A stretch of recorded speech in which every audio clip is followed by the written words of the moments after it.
Okay. All right. Oh, sorry, you go ahead. Okay. Yeah, so this is our presentation for our exchange partners in Asia, located within Asia, and we have quite a few of those. So we're just gonna quickly go over those, your different options, the areas of study, and kind of the lifestyle in each of those locations so that you can maybe choose which program might suit you best. So for everybody joining us and watching us, my name is Erica. I work with Caitlin in the Education Abroad office. We work together to advise on some of our partners in Asia. Yep. So this is our quick agenda. So why study abroad? Just talk about the benefits of studying abroad quickly, and then we'll go over our different exchange options offered within 3 different countries in Asia, and then we'll take any questions. So first things first is we wanted to touch on COVID-19 considerations for anybody who has that at sort of the forefront of their mind. Just as a quick update for anybody interested in faculty-directed courses, those have been canceled, the ones with start dates before July 15th. Any faculty-directed courses with start dates after July 15th, the decision about whether or not those will go abroad will be made in late spring. But any other summer programs with our exchanges or with program providers that are sort of more individual, we'll let students go on a case-by-case basis. So, you know, we'll assess the safety and security of going and traveling to that country. And if you're able to do it, if the borders open up, and work with you on an individual basis. So we do plan to send students abroad in fall 2021 and spring 2022. So hopefully we can get that started. But students will be asked to sign a waiver, just acknowledging that they understand the risks that are associated with traveling during the COVID-19 pandemic. But with all of that, we just want our students to know that your safety is of utmost importance to us, and we're always considering that in sending students abroad. So we would never send you somewhere where you would be unsafe. So what do you gain from studying abroad? I just want to go over this quickly because we've touched on this in every single other session this week. So hopefully maybe you've heard about it somewhere else as well, but there's a lot that you can gain from studying abroad that you wouldn't be able to gain from, you know, just necessarily traveling to another location.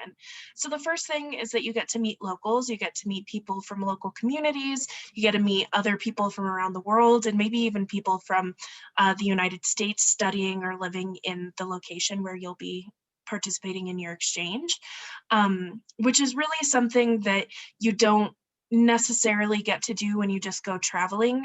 So when you're studying abroad or participating in internship abroad, just really when you're living somewhere else, you get to immerse yourself in that community, in that culture, and you get to meet the people and really connect with the people around you.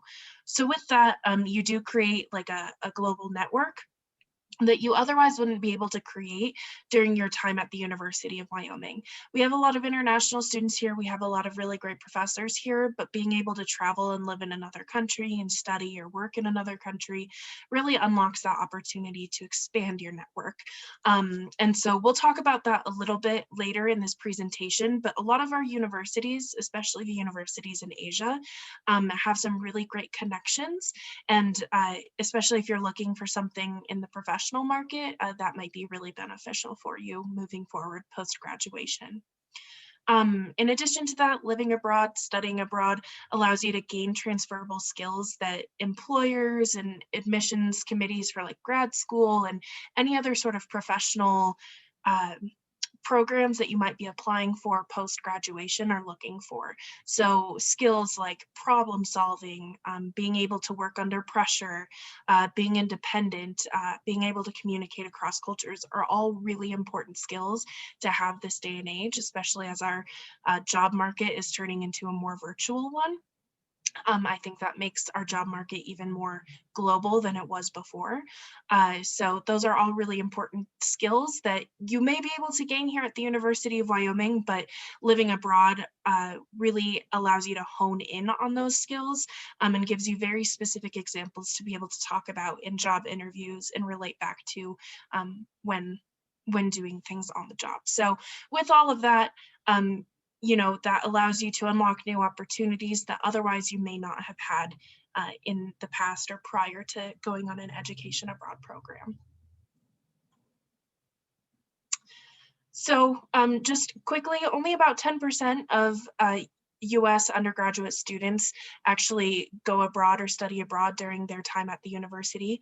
And so this is just a unique little diagram to demonstrate that you have everyone, and then you have the people with a university degree, which is already a small fraction of the 100%. And then you look at the people with work experience, and then you add international experiences on top of that. And that really sets you apart from other applicants to jobs or to grad school or whatever you might be doing. So it's something unique that you'll be able to carry with you throughout the rest of your life. Okay, so quickly, we're just going to talk about your options. Really, we only offer exchange partners in Asia, or today we'll only be talking about exchange partners. We do offer program providers. If you are interested in, exploring options outside of exchange partners, just come talk to Erica or I, and we'd be happy to explore those options with you. But really, we're just going to be looking at exchange partners today.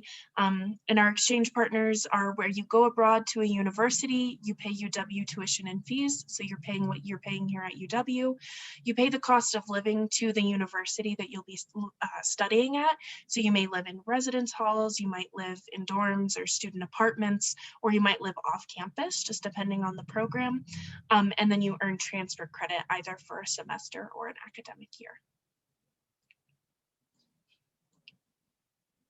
Okay, this is just a quick diagram to show you what the exchanges are. We'll go into them all in depth, but these are just some neat pictures with a map of East Asia, which is primarily where these are, in Japan, South Korea, and Taiwan. Awesome. So I'll kick it off for our exchanges in Japan. I'm currently the advisor for our partners in Japan and any of the other program provider options that we work with in Japan, as well as the faculty-led programs through our Japanese department. So the first exchange that we wanted to highlight is APU, as we call it, or Asia Pacific University. And this is a really wonderful opportunity to get to a place where it's a bit of a bigger city, and it's a very well-known city in Japan. So you'll find kind of all of those natural touristic things that you might be looking forward to as you explore Japan. For example, it's known for its natural hot springs. And then it's also, the APU campus is located on top of a mountain. So you can see the beautiful natural surroundings, and you can also overlook the city. So that's kind of a neat aspect about this campus. And then APU's style of education does mirror a little bit more similarly to our style of coursework. In the US, we have discussions and group work. This does differ across the world, so it's kind of nice that you'll be immersed in a new culture and a new place, but you'll be doing things that you'll be used to, such as group discussions and group work and that kind of stuff, and then daily work that you're used to as a UW student. So this opportunity is also really great for College of Business students here at UW because it's AACSB accredited. So that means that it's accredited by the same accrediting body that our College of Business has as well. So there wouldn't be any issues transferring any sort of College of Business credits over to your degree. As far as other academics, anything as far as management is also really a strong suit in their school, as well as tourism. They have a new tourism track, so that might be something that's of interest as well. And then as far as student life goes, they also have a really large variety of ways to get involved on campus. So they have student clubs that you can join, as well as societies. And then you would be living in a student dormitory, which is also a great way to get to know other APU students. And so you would be able to meet locals in the classes, as well as other exchange students in that kind of international dormitory. And then there are also many other amenities on campus, just like you would find here at UW, things like a health center if you needed to go and you have a cold or something like that and you wanted to see someone, or if you wanted to see a psychologist, they have those types of amenities offered at their school, as well as things like an orientation to get you settled in when you arrive, and airport pickups and things like that. So this is actually, this photo here on the bottom is one of our students who went abroad. So if you're interested in learning about their experience, just let me know and we can connect you with a student who's already been. Our next partner that I wanted to highlight is Kobe College. So this is an all-girls school. So if you're a guy listening, I'm so sorry, this option wouldn't be available to you during the academic year. The bonus is, though, that our faculty-led program taught by Professor Miles does go through Kobe College, and anybody is welcome on that program. So if you really wanted to get to this location and visit Kobe, you can do that through the faculty-led program. So Kobe College is quite residential, and it's a little bit, because it's an all-girls school, it's kind of enclosed, so that's great for safety features. For example, at night they close the gates so nobody that can come in and things like that. So if you're concerned about safety, this is a really great place to go. And there's also a mild climate and beautiful four seasons. So if you were to go for the fall or the spring, you'd be able to see those beautiful season changes. They also have small class sizes, which is a huge bonus. So about 80% of the classes are less than 30 students, which is a really great student to faculty ratio, a bit like here at UW. And then they also offer a variety of courses. You can take liberal arts and sciences, as well as kind of humanities, English, international studies, as well as some STEM courses as well. So there are parties or social gatherings offered for the exchange students. These would include like a welcome party and a farewell party. Obviously, this would be post-COVID, but the good news is, all of those things will be in full swing if you get to go there. They, like our other partners, they do have clubs that you can get involved in, as well as accommodation is included in that exchange as well. So that's another perk of this exchange. And they also have a great system for a buddy system. So you get paired with a local student, and it's a great way to make friends as well. And then the last school that I wanted to highlight in Japan is Saitama University. So this is situated in the southern part of the Saitama Prefecture, which is within the larger metropolitan area of Tokyo. So if you're looking for that kind of really big city feel, this is where you would find that. And then you can also easily get to the mountains. So if you were looking for kind of the best of both worlds, this is a great location as well. And the university is lined with trees, which might feel a little bit like home. Obviously, probably different species of tree, but it might feel a little familiar to you. This exchange is particularly well suited for international studies majors, political science, history, and then also, of course, Japanese language studies. They do offer courses in English. I forgot to mention that APU and Kobe also offer courses in English. Then there's also an intensive Japanese course that you can take if you're really looking to hone in on your Japanese language skills.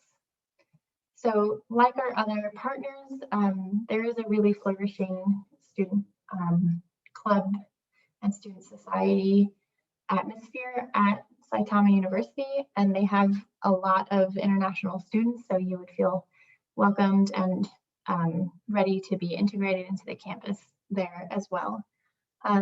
You can also volunteer with this university, and you are also given exchange, all exchange students are given priority to housing. So that's a perk as well, that you don't have to worry about finding housing. Okay, so I am going to talk to you about our other two options in Asia, both in South Korea and Taiwan, as I'm the advisor for those ones. So this is our partner in Seoul, South Korea, Sungkyunkwan University. I just refer to them as SKKU because I'm pretty sure I butchered the pronunciation of that word. But I do my best. So this is a larger school. It's located in the capital of South Korea. There's actually two campuses. They have a humanities campus and a social sciences or a natural sciences campus. They're both located, one's located directly in Seoul and one's just a little bit outside of Seoul, but they're both within a train ride to the city center. Let's see, it's located, so the humanities campus is located actually in the original SKKU site, and the university itself was actually founded over 600 years ago. It says here in 1392, which is pretty cool. So you'd be able to study at sort of a world-class, super historic university, which is always nice. The university itself is actually pretty international. So there are quite a few international students there. And so because of that, just looking at academics, about 30% of their course modules, so classes, are offered in English, and they offer a lot of classes. So that's actually quite a few different options for you. It's really great for students of various disciplines. It's really great for students in humanities classes. I mean, they offer a wide range of humanities courses for our students, so that's something that we would sit down and look at together. It's also really great for international studies and political science. Let's see, it is AACSB accredited. So if you did go to study business, your credits would be able to transfer back to the University of Wyoming as business credits, which is really valuable if you're a business student. One thing I do really want to point out is that one of their really great programs is through engineering on their, on their sciences campus. Engineering is really great here because SKKU is actually sponsored by Samsung. So this is one of those universities where I was saying it might be really great for you to expand your global network, because if you're an engineering student, especially mechanical engineering, being able to make those connections that you otherwise wouldn't be able to make at UW can be really valuable if you're looking especially to work maybe even internationally post-graduation. And then lastly, there are lots of STEM courses for you to be able to choose from as well, and Korean language courses if you want to work on your Korean. And then in terms of student life, I would say it's probably very similar to what we've seen in terms of Japanese student life programs. So they do have a buddy program. They have a lot of different student organizations and activities. They get students together throughout the semester. And really just in general, you get to enjoy the hustle and bustle of life in South Korea's capital, which, I mean, I don't know about you, but I like to watch a lot of K-dramas, and it looks like it would be a lot of fun. So, you know, South Korea, that is SKKU. Okay, and then the other school that I advise for is National Donghua University in Taiwan, or NDHU. This is actually located in a more rural area of Taiwan, so it's not located within the country's capital. It's located in Hualien. It's, like I said, fairly rural, but it's surrounded by nature. So there's a lot for our students to be able to do, like hiking. Let's see, oh geez, hiking, kayaking, surfing, scuba diving, rock climbing, river trekking, orienting is all listed down here under student life, which I think for our Laramie students who are all really interested in the outdoors could be or is very, very popular. We've had students go to NDHU in the past, and it's a very bikeable city, so you'd be able to just rent a bike and be able to use that to get around. Even though it's a bit more rural, there is a 2-hour train that goes to Taipei, which is the capital. So yeah, it's easily accessible, but it's kind of further away from the hustle and bustle of city life. So if that's kind of what you're looking for, NDHU might be good for you. In terms of academics, not all programs are taught in English, and that's something that I do want to point out. I think, you know, it's a matter of being able to sort of pick and choose which courses are offered in English, and not every semester are they consistent. However, students within the environmental studies, so like Haub School students, have really found a lot of success in transferring their credits back to the University of Wyoming, just because this is such a great school for those environmental sciences students. So if you're with the Haub School and you're looking for an exchange, and NDHU might be a really great option for you. They do offer courses in English, but again, you need to use their searching system in order to search between those classes in English and Mandarin.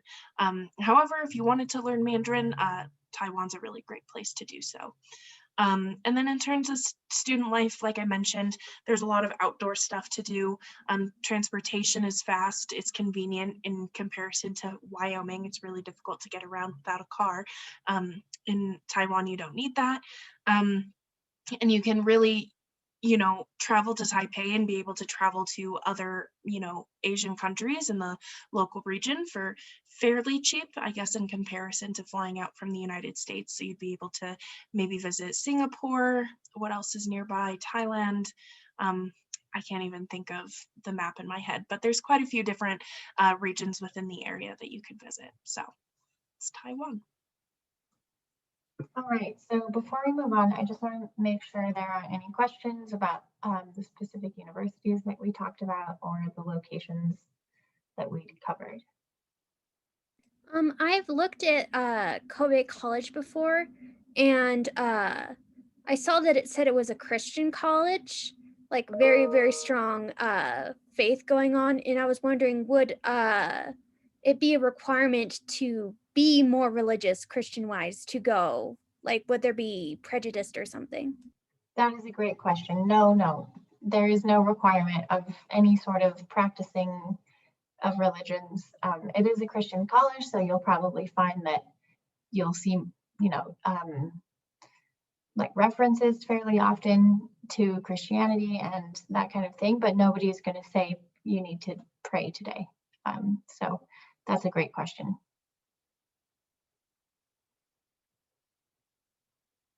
Any others before we move forward? I've been trying to figure out what path would be the most cost effective, because there are several different options that you can do when you want to go abroad. So is exchange fairly worth it? Because I mean, our tuition is pretty cheap. So I don't imagine I could afford going to a different college if I had to pay their tuition if it was super expensive. Yeah, that's a great point. So with exchanges, you would be paying the same UW tuition fees that you're paying now. The differences that you would need to account for would be the cost of living. So, you know, if you eat out a lot in a big city, that's probably going to be expensive. But if you do grocery shopping and things like that, you know, there are ways to make it fairly economical. And then we also offer a huge variety of scholarships. So, and we'll go into that as well. But I would say that exchange is a great option if you're looking to pay the same tuition and fees that you pay right at UW. Yeah, and also I just want to add to that too, that UW is fairly economical if you're paying in-state tuition, but if you're paying out-of-state tuition, there may actually be some program providers that include both housing, that include tuition and fees and like housing and meals, that would actually be cheaper for you to go on that program than for you to live in Laramie for a semester. So just considering, you know, what you pay at the University of Wyoming, and if you want to consider some of those program provider options, just talking to Erica about those and looking at that overall cost, and seeing if it is economical for you to choose a program provider over an exchange, just kind of looking at your tuition. Right, and we can look at things like housing and visa costs and airfare, all the things that are outside of what you would think of as far as tuition and fees, but that do add up, and then go from there to kind of identify the baseline price of the program and then compare from there. Anything else before we, So go ahead. Exchanges, so are the exchanges exclusively semester and year long? With the exception of Kobe, correct?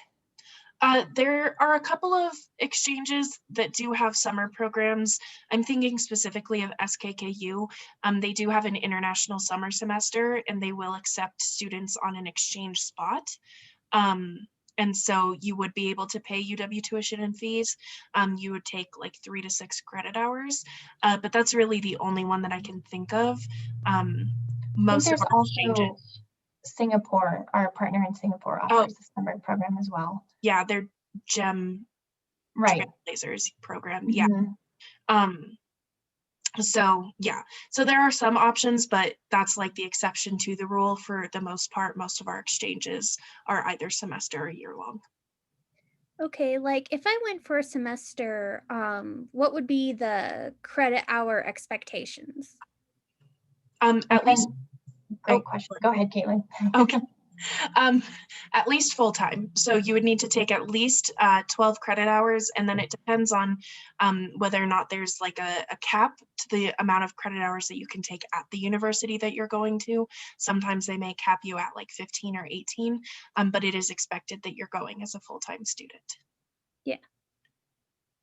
And then that way, you know, if you're going for a semester and you're registered in the minimum of 12 to be a full-time student, you will qualify for the same financial aid package that you normally do. And then we would ask that you meet with the financial aid office to make sure that whatever financial aid package you have in terms of either outside scholarships, federal scholarships, or UW scholarships, and how those work with your particular program. Okay. Okay, so we're going to cover some scholarships as well in the next few slides, but this slide is about the application process. So the first step is to go onto our website, and you can explore programs in what we call the Cowboys Abroad portal. From there, you'll create a profile, and that just tells us that you're interested in studying abroad, and you can pick a program that you're interested in applying for. You don't have to necessarily be 100% sold on that program. And then from there, we'll meet with you to discuss program options, talk about your career goals and your academic goals to pick a program that's the best fit for you. And so we'll send you with some resources, and then also hopefully after you've met with us, you can meet with your academic advisor to discuss courses and program options. Once you decide on a program, we will assign that to you in the Cowboys Abroad portal, and from there you would have access to the study abroad application, which entails a short essay about your academic and career goals for studying abroad. So luckily we'll have already talked about that during our advising session, so you'll know a little bit of what you want to say there. And then part of the rest of that application includes submitting your transcript as well as an academic recommendation, and then some questionnaires as well. From there, you may need to apply for your specific program, either to the host university or the exchange partner, or to a program provider, and we would let you know that process as well. As far as application deadlines go, the next one that's coming up is March 15th. And so that would be for the next fall, so fall 2021 or spring 2022 together if you were doing a full academic year. We've also extended, usually our summer deadline is February 15th, but we've extended that to March 15th this year, given all of the uncertainty around going abroad, to give you all time and to give us time to assess the situation before the application deadline. And then for J-term and spring programs, those deadlines are in October. So the J-term deadline is October 1st. So if you were thinking of going abroad next January, you would want to come in and talk to us at the beginning of the fall semester. And then same with the spring, if you want to go abroad next spring, please come, as early as right now, or you can come talk to us next fall and apply before October 15th. All of this information is also on our website, which is linked here on the application timeline page, as well as the application steps page. So as an advisor, I would say costs and scholarships is probably the #1 question I get after where should I go and what can I study. So there's definitely a couple of things to consider in terms of costs. Program type will influence how much your program is going to cost. For example, as we mentioned, exchanges are, you would be paying UW tuition and fees, whereas if you did a direct enroll program, for example, you would be paying the host university's tuition and fees. So, and then anytime these vary, we'll talk to you about those kind of price differentials and figure out which is the best option for you.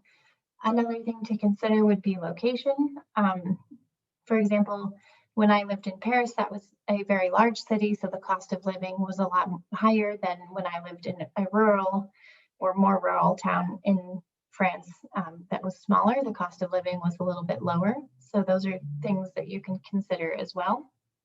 And then logically, the length of program will also affect the cost of the program. So the shorter amount of time you're abroad, generally speaking, less expensive it would be.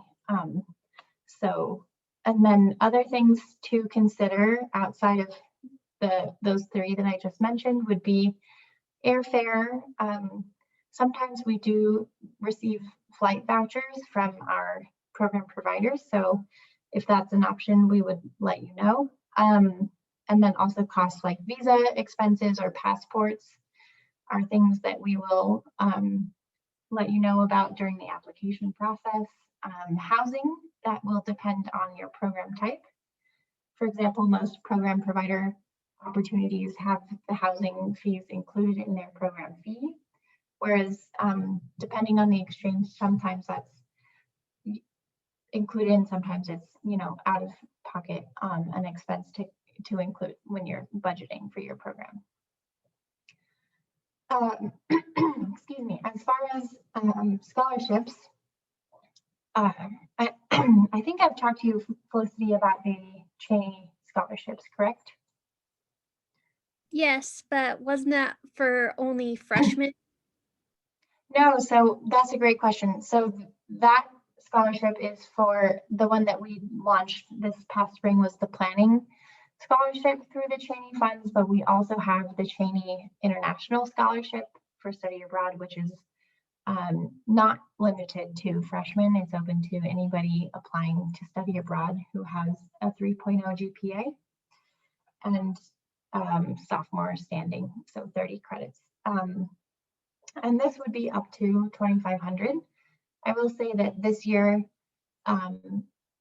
one perhaps positive benefit of COVID has been that because we haven't been able to send as many students abroad, that means that we do have a bit more funding in our Cheney funds to give out this year, especially for fall 2021. So if you're thinking of fall 2021 definitely apply for the Cheney Scholarship.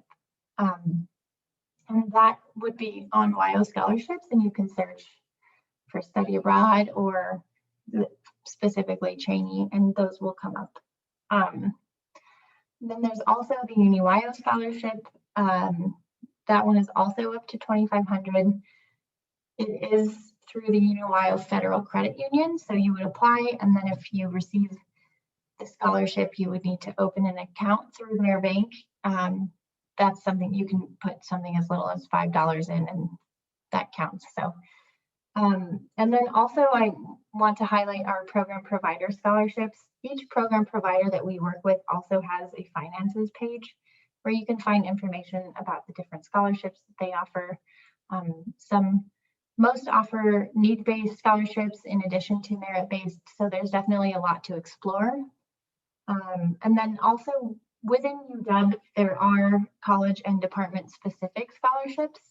So if you have any questions about whether or not your department, if that's in A&S or the College of Business, has any scholarships, definitely ask, and we can let you know on that front, because that does vary a little bit depending on the semester and the year. But these are all linked in our Money Matters page. There's a full list of all the scholarships in that page. It's called the scholarships booklet as well. Did I forget anything? Okay, great. As far as eligibility to apply for studying abroad, you need to be a sophomore status, so 30 credits completed, with the exception of the London semester.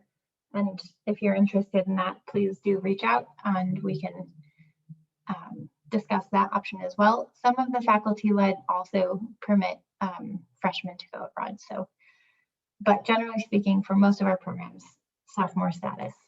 And then also a 2.75 GPA. For some of the scholarships, for example, like the Cheney, a 3.0 or higher is required. So that's something to keep in mind as well. And then we also ask that you're not on academic or disciplinary probation the semester before you go abroad.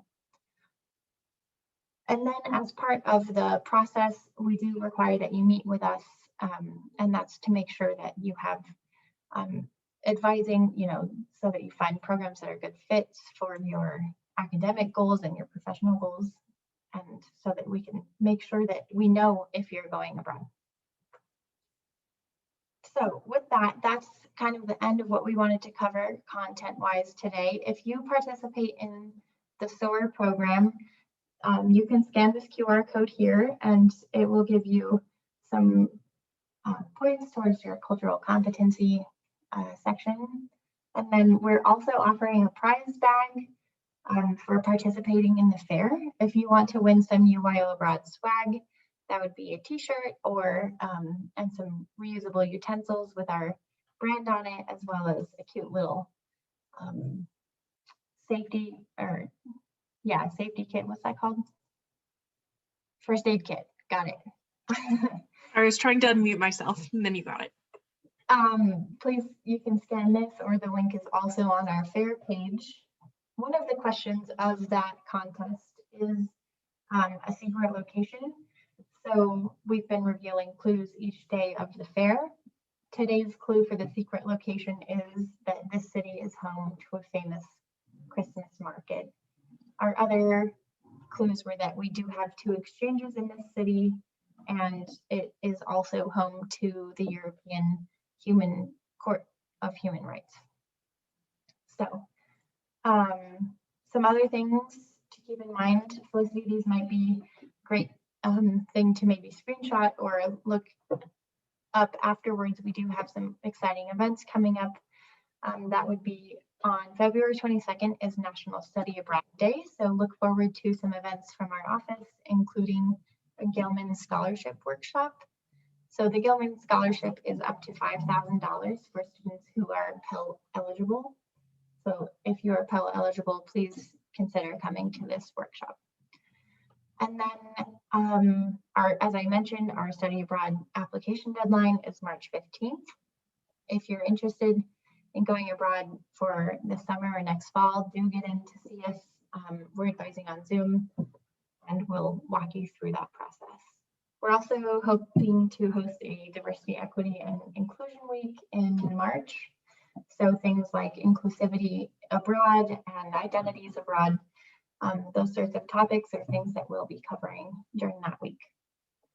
And then if you're interested in learning things a bit more logistic, things like if you want to have a cell phone abroad, if you need to apply for a passport or renew your passport, or something even like how do you book a plane ticket, that kind of thing is what we'll be covering in our Logistics While Abroad session on April 5th. And then we also extended our trainee scholarship deadline and our UWYO Abroad scholarships deadline to April 30th. So that's usually March 15th, so we've given a bit more time just because of COVID considerations. And then we're also hosting a visa information session on May 3rd. So here's our contact us page. I'll put my email in the chat just so that you can have it to copy and paste if you need it. And then if you have any questions at all, or if you want to set up an advising appointment, please feel free to reach out. So I'm going to go ahead and stop.